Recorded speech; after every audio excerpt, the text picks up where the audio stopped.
In this video, we'll be discussing lighteners for the skin. And believe me, if there was a way to get rid of pigmentation and eliminate freckles and such like that, nobody would have any. So technically, there's no way for you to get rid of pigmentation. Pigmentation is caused either intrinsically from medications that you've taken, or a hormonal imbalance such as pregnancy, taking the birth control pill. Extrinsic is from sun damage, and that we can work with, but it's just that. It's just working with it. Dermalogica uses the term pigment relief. That's a registered trademark. You can't use that unless you're actually using Dermalogica products. And all you can do is help. What actually happens in the skin is that the pigment, whether it's a freckle, whatever, it's dissipated and it spreads out. So the spot could appear a little bit larger at first, and then it gets lighter as the pigment spreads away. So it takes a series of treatments. It doesn't happen overnight. The effect, once again I put up here, is that it disperses the melanin. It doesn't get rid of it. The active ingredient in pigment relief, or products that are designed to lighten the skin, is oxygen gas. Oxygen gas is what lightens pigment. Hairdressers just got through with hair lighteners and hydrogen peroxide and how it lightens the hair by dispersing out the pigment. When you're reading ingredients on product that claim they're going to lighten the skin, you're looking for words that end in ate, A-T-E, like a sulfate, or I-T-E, like a sulfite, a bromate, bromite, or any word that has O-X-Y in the middle of it. This indicates oxygen. ATEs have more oxygen than ITEs. So if you're comparing product A to product B, and product B costs $2 more than product A, turn it around and read the ingredients. Which one has more eights? Which one has more active ingredient? All right, and then you also have hydroquinone, which is not really a good recommendation because it can end up causing more pigmentation than it's relieved, because you can't go in the sun with it. It makes you photosensitized to the sun. When you're working with clay masks and such, Fuller's Earth is the state board answer for products that are used to lighten the skin. It's 100 years old. We've had Fuller's Earth ever since the Big Bang, or God created, whichever way you want to go with it. But Fuller's Earth has been around forever. And it's clay, and any of the clay masks that have magnesium in them will lighten the skin.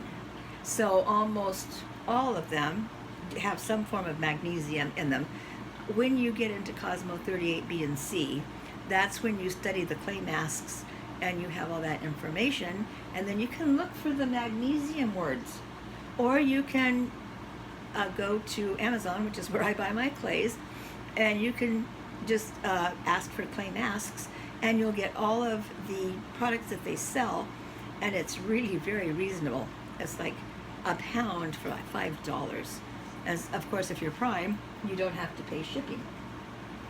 Magnesium lightens when it's heated, so you can add a clay mask to a cleanser, to anything, and if you add the infrared light, that's going to give you some heat. The heat from the steamer isn't really hot. It doesn't give you a hot, but a hot towel over the mask could give you that heated effect that you need. For any of these to be effective, or as effective as they can be, you need to exfoliate. Okay, so first you're going to exfoliate, and my method of choice, is the microderm, because it literally scratches off the surface cells of the stratum corneum. So it actually removes some corneal cells. Now remember, skin is positively charged. My lighteners are negative, so there's no repulsion there. There's no, the skin pushing it out. The skin will absorb it readily. If I've exfoliated though, it allows it to get in more efficiently and quickly and more evenly, provided I've exfoliated evenly. With these treatments comes oxygenating skincare, because all of my products have oxygen in them. So when a client asks you what is the benefit of oxygenating skincare, is it a viable source? Remember, anaerobic bacteria die in an oxygenated environment. So in my pigment relief, whatever method I'm using, I am re-oxygenating the skin at the same time. So it's going to destroy bacteria on the surface of the skin. Extremely beneficial for rosacea, which is caused by that little skin mite. And we need to kill them. All right, your body has them, and we can't get away from it, but we don't need an overabundance like rosacea has. So there's several ways of oxygenating the skin, and the most effective, especially if you have a client who has sensitive skin, is allergy prone. My steamer with the ozone generator, my skin is positive. Ozone is negative. So with the steamer on, as long as my skin is positively charged, it will absorb the ozone, killing my germs, rehydrating my skin because the moisture is coming in. And so how long do I do that? Don't answer that question. You steam until the water beads up and rolls off, because now the epidermis is negative, because two negatives repel each other. So as long as my skin is positive, it will absorb the steam and the ozone, oxygenating my skin, an oxygenating therapy treatment, as well as hydrating, as well as killing bacteria. That's a win-win-win situation, any way you look at it. But now that my skin is negatively charged, you can take any hydrator and apply it, and my epidermis is going to absorb it readily. So that moisturizer is positively charged. So now's when I can do my massage or my lymph drainage massage, whatever I want to do, and I have oxygenated my skin. Another way to do that, oxygenating skincare, is with your clay masks.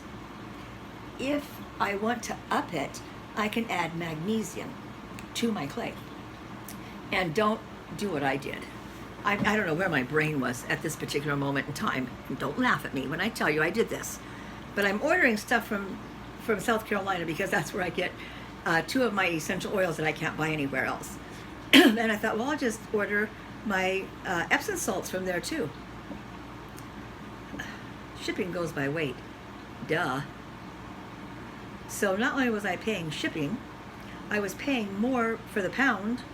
Then I could go to the 99-cent store and get a bag of magnesium sulfate, which is called Epsom salts, or magnesium sulfate. And I'm like going, oh my goodness, I don't believe I did that. Just an FYI, the 99-cent store is a great place to get your Epsom salts, and it might be like a private label. It might just say magnesium stearate, but I can take a spoonful of that and add it to any mask medium, and it doesn't matter what mask. I can add that, and as soon as I apply a steaming towel or a red dermal light, not the LED light, no, it has to be the red light that produces heat, like you use in the ceiling in your bathroom. So it needs to be that one. And heat it up, and when magnesium is heated, it releases oxygen into the skin. So now whatever mask medium I've used, I have the benefit of that mask, as well as re-oxygenating the skin. These are the two easiest ways to oxygenate and have oxygenating skincare, and it's absolutely perfect for acneic skin, because the Propionibacterium dies in oxygen. Now we do have a small problem here, because the bacilli, the pus-forming strain of bacilli that gives you your P. acne, responds to oxygen, but there is a pustular staphylococci.